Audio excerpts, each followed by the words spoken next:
As I told you in the spoiler-free review, some movies you can't really talk about that much. And this particular movie, I wanted you guys to go into it not knowing too much at all outside of, I guess, what you've seen in the trailers. So anyway, it's time for all the spoilers. Black Phone. Let's go.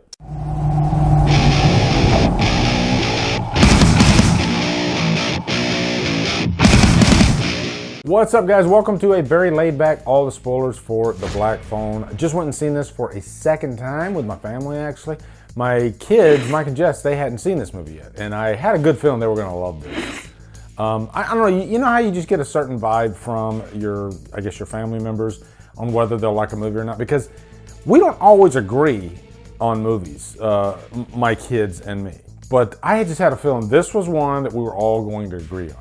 Just because it had that Stephen King vibe. And yes, I saw so many comments in the spoiler-free review saying that Joe Hill, Stephen King's son, directed this. I didn't know that when I actually reviewed the movie as I was recording. And I found that out like really quickly after, okay?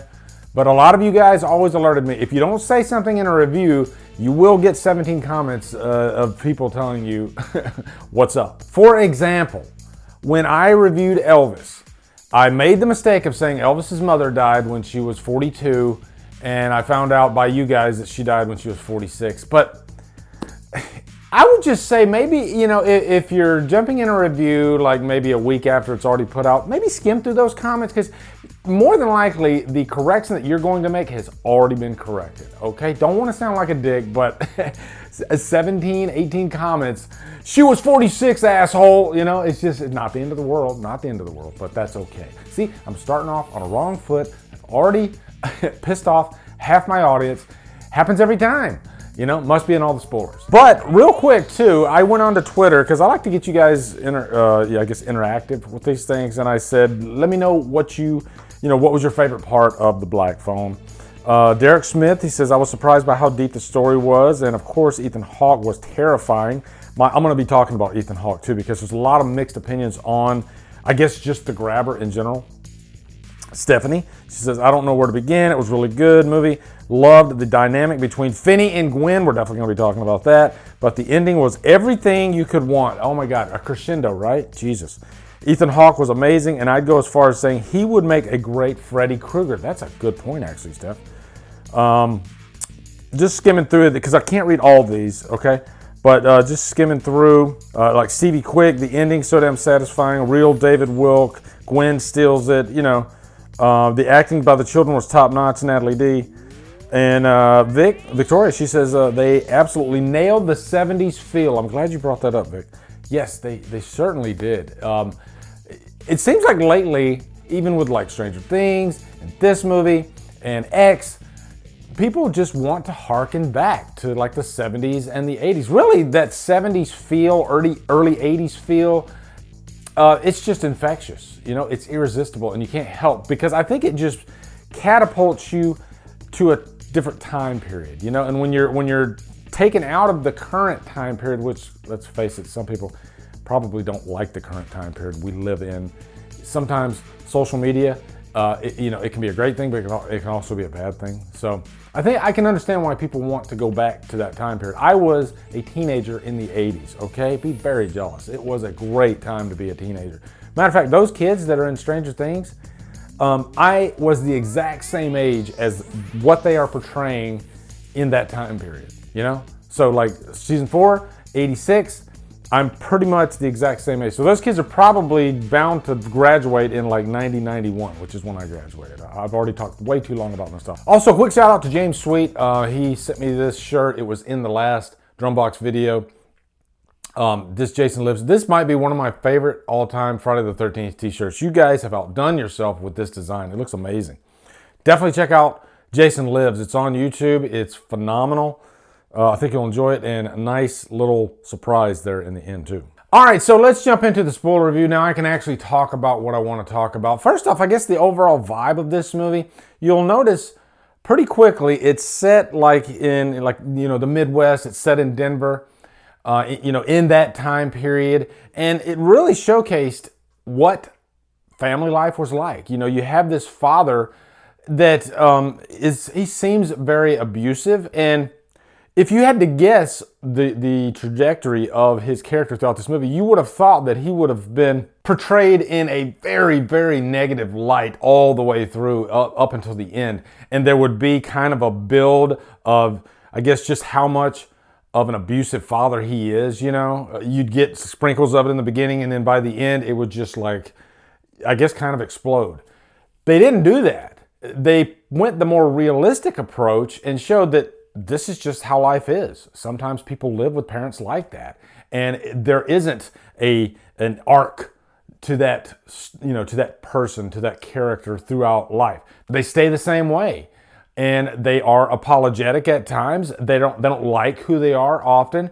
And this father, I mean, there's a scene where he spanks Gwen with a belt, and I'm sure a lot of, especially you younger viewers, might have been like, oh my God, that's like the worst form of child abuse I've ever seen. Guys, I was given the belt when I was young. I'm not going to get into a discussion on whether it's right or wrong. I'm just saying that's the way times were then. You know, it was common, especially in certain parts of the country, to get the belt, you know, like in the South.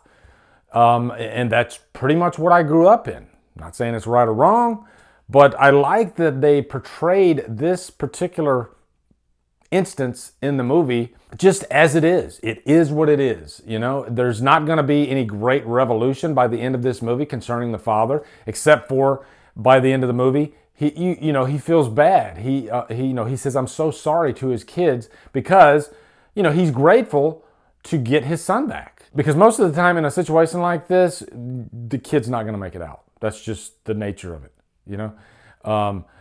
You can even say that the movie world is a lot more hopeful than the real world, because, again, most of the time, really bad news at the end of the story. So they went for the more optimistic approach in this, you know. But this was a story of survival, so you kind of want that payoff after this amazing build throughout the story with the character of Finney. And by the way, the young actress Madeline McGraw that played Gwen, I mean, talk about a scene stealer. And that scene where she is getting the belt, my heart was just pounding, because the way she portrayed that isn't the way that you usually see it portrayed on screen, as far as like crying. So I guess it's just a lesson that there's different ways you can cry. I've seen that particular portrayal, the way she's crying after getting the belt, you know, the wailing, the screaming even. I think that's like the most realistic portrayal I've ever seen in terms of getting a belt. We call it a whooping, okay? A whooping down south. But yeah. And also, I just love how they built their relationship for a good period before we got to the kidnapping. You know, we saw moments of kidnapping other children, you know, 2 or 3 before Finney is actually kidnapped. But they spent this time really building both their characters. First off, Finney, just consumed with fear. We saw him in the bathroom scene getting bullied. And by the way, Rob Zombie should take a note. This is how you handle a bully scene in a bathroom in a school. The way he handled it in Rob Zombie's Halloween, I don't know. It just didn't feel natural. Correct me if I'm wrong in the comments, but this particular portrayal was very realistic. And I love when the character Robin comes in. And again, that fight scene, I saw fights like that in, you know, elementary school, high school, growing up. And having, you know, he explains you got to draw blood because you want to make sure the audience knows that you mean business. So I just love how this movie really tried to make, I guess, high school life in the 70s as realistic as possible. They even talk about the Texas Chainsaw Massacre. You know, Robin says, I just went and seen the Texas Chainsaw Massacre. You got to see it. Now, I did scratch my head on that a little bit, because the Texas Chainsaw Massacre came out in 74, widely, I believe, on drive-in screens. But back then, because there was no like home video, I think it was common for movies to stay on the drive-in circuit for quite a few years. So I think they did their homework on that. But let's talk about Ethan Hawke's portrayal of the Grabber. I did watch a few reviews after I put out my review. I did notice that some people might not have necessarily liked, I guess, the character in the movie, just because maybe they wanted more out of him. If you compare him to other killers in movies, like, say, even Hannibal Lecter, I think they went for a more subdued approach with the character. not letting you know so much about him, but I think they definitely give you enough. Honestly, guys, I thought this portrayal was so refreshing. Giving credit to Ethan Hawke, but also giving credit to Scott Derrickson for choosing to kind of pull back a little bit and giving you just enough, because what they did give us of the Grabber was pretty creepy. Ethan Hawke's vocal register with this character, downright chilling, and it's interesting because he starts off, with a kind of a normal voice, almost jokingly with Finney, but then eventually it changes, it transforms into this sinister, there's a little in-joke for you because Scott Derrickson directed Sinister. Not too much of it, but just enough to really freak you out, and I loved that subdued approach to presenting the killer in this movie, because I think this was, it was about the killer, but it was more about Finney's journey and getting through this nightmare. I loved Ethan Hawke's portrayal, loved the mask, and it was kind of like a two-part mask, because sometimes he'd take off the top part, sometimes he'd take off the bottom. So a little bit of variety there. I'd imagine you're going to see people buying those masks in the coming years, because it is a cool freaking mask. Kind of reminded me a little bit of the animal mask that we saw in You're Next. Now let's talk about the black phone. When Finney first gets in that room, that phone rings, and you get a little bit of the history of it, because I guess that phone had been there pretty much all of the Grabber's life. He talked about, how it was there when he was a kid, which makes you wonder, what was his childhood like? Was he kept down in that basement? He didn't have a father. It was just him and his brother. And I could see some people complaining because they wanted more, more backstory for the Grabber and all that. But I love ambiguity in movies, and I think you can kind of form your own conclusions. They give you just enough. But, you might be right, you might be wrong. And they don't really explain in detail, why that phone is ringing, why Finney is getting help. I like to think of it as maybe Gwen as a conduit, because she's able to, see these dreams sometimes before they even happen. And so maybe she's channeling the phone. That would be my guess. But they don't come right out and say that. And I love that. I think that's really intelligent writing, actually. You don't want to tell them everything. You want to show them. And sometimes let the audience form their own conclusions. I'm going to harp on this. This is Finney's journey. He started off this waif, this child that was just consumed with fear. And he quickly realizes, if I'm going to get out of this, I'm going to have to be smart. He gets the help from the previous victims, which I love that storyline. How they didn't make it, but they want to help the last guy in line. They want him to get out because they hate the Grabber so much that they want this guy to get his comeuppance. And Robin was definitely the most likable character, the most helpful, I guess. He even teaches him how to stand up for himself, how to fight. Love that scene where he's telling him put the dirt in the phone, showing him some hand-to-hand combat techniques. But then you had some of the creepier, scarier stuff with one of the other children. Like, each victim was a different personality, and I like that. It wasn't all the same type of kid, which kind of showed that the Grabber wasn't really prejudiced in terms of who his victims were. You had this one kid that was, small and frail and couldn't really stand up for himself. And then you had this bully type with Vance, and then Robin, just this tough guy.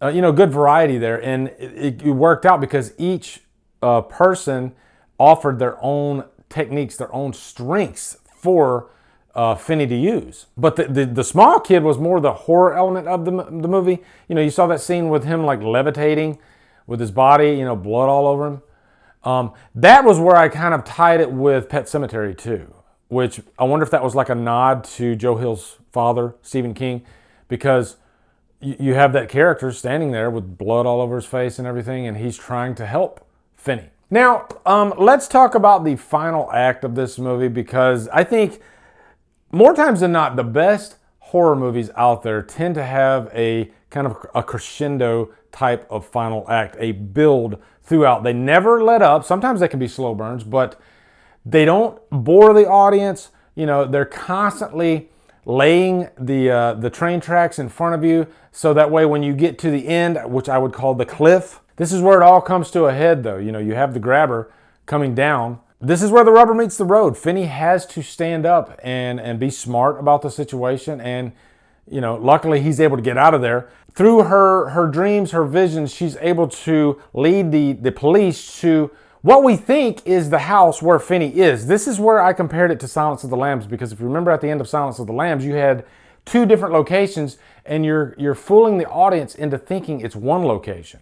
But in the end, you realize the cops are at a completely different location, which in this case, they were at the house where the grabber kept all his victims. Gwen was an important part of this story because of that. If not for her leading the cops to this, then the grabber might not have gotten caught. Luckily, Finney was able to kill him anyway. But I guess that's Gwen's purpose in this, was just to find the other bodies. Which is cool too, because, you know, 99% of the time, if you have a character like Gwen that's helping out, she usually saves the day, saves the brother, the friend, whoever at the end. But no, she saved the victims, which I thought was really cool. Hell, you even see like the victims flash in front of her when she, rides her bicycle in front of the house. You're stopping her. Almost like they're telling her, save us. And I think that's the misconception, is a lot of people would think that they're saying save Finney, but no, they're wanting her to save them. Subtle little clues throughout this movie that make it genius. My wife brought up a possible continuity error at the end. I didn't catch it. Let me know in the comments if you guys caught this, but after Finney, fights off the grabber, saves the day, he's coming through. You see the dog, right? The rot, and he throws a piece of meat at the rot. My wife says she saw the grabber, his dead body, laying on the ground, kind of like Jigsaw was at the end of Saw.